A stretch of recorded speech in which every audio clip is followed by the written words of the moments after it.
Discord, que é essa plataforma que acaba gerando esse tipo de desafio online, que faz essas chamadas, essa veiculação, acaba produzindo esse tipo de influência comportamental desses adolescentes, deveria ser limado do Brasil, na sua avaliação, doutora?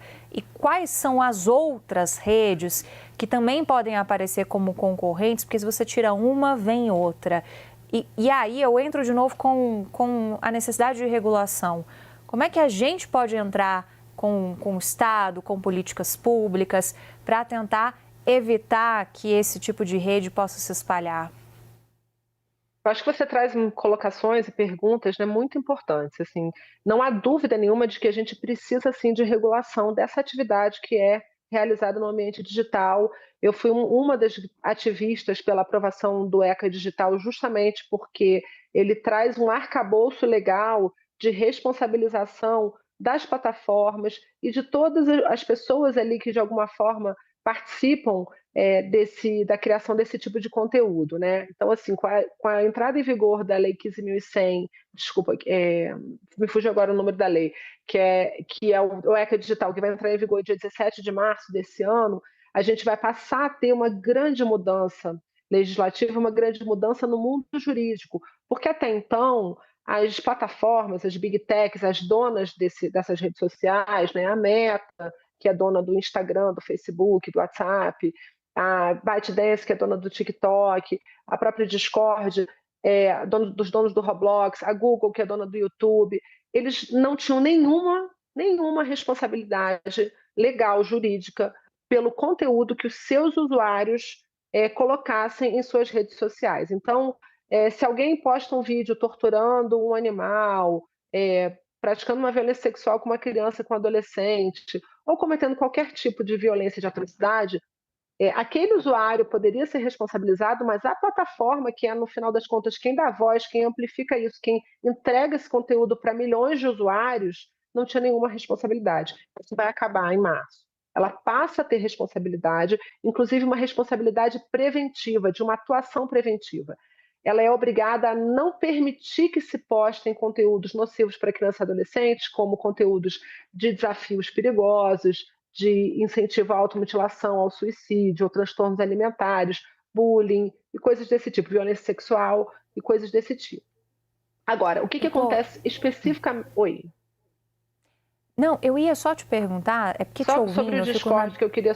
Só queria Sim, concluir, pode só para não falar. perder o fio da meada, porque acho que a Uhum. pergunta que você faz sobre o Discord é muito importante. Olha só. Por que o Discord passou a ser usado dessa forma? Por que o que acontecia há 5 anos atrás na Dark Web, na Deep Web, hoje acontece na superfície da web e acontece especificamente no Discord?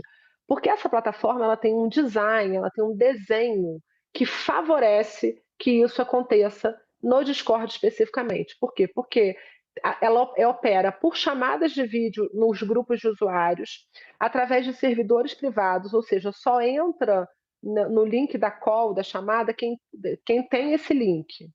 E o usuário, quando ele faz uma conta no Discord, a empresa não pede nenhum dado de identificação dele, não tem número de telefone, número de CPF, não tem uma verificação de documentação, não tem leitura facial, nada. Basta que a pessoa informe um e-mail, que pode ser um e-mail qualquer, gratuito, que a pessoa criou só para fazer aquela conta. E nada fica gravado, nada fica registrado. Além disso, a empresa não faz a moderação de conteúdo. O que é moderação de conteúdo? É o filtro, por exemplo, se alguém tentar postar no Instagram um conteúdo que viola as políticas da Meta, esse conteúdo ele não vai ser carregado ou vai ser rapidamente derrubado, às vezes a conta até fica em shadow ban ou é até banida da plataforma. O Discord não faz isso. Então ele tem um desenho que é unsafety by design, ou seja, ele é inseguro por desenho. E o que a lei busca agora é que as big techs tenham a obrigação de fazer um desenho de segurança, de desenhar um ambiente que seja seguro da forma como ele foi projetado.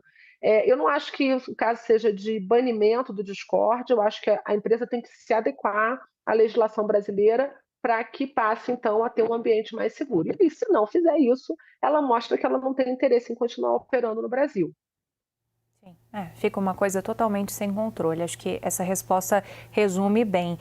Para a gente encerrar, eu queria entender qual é o gatilho que você verifica nesses ambientes digitais para que algo deixe de ser um discurso de ódio, no caso, contra animais, contra mulheres, questões raciais, para que passe a ser uma ação concreta. Qual é o gatilho que gera esse comportamento em gente tão jovem, doutora?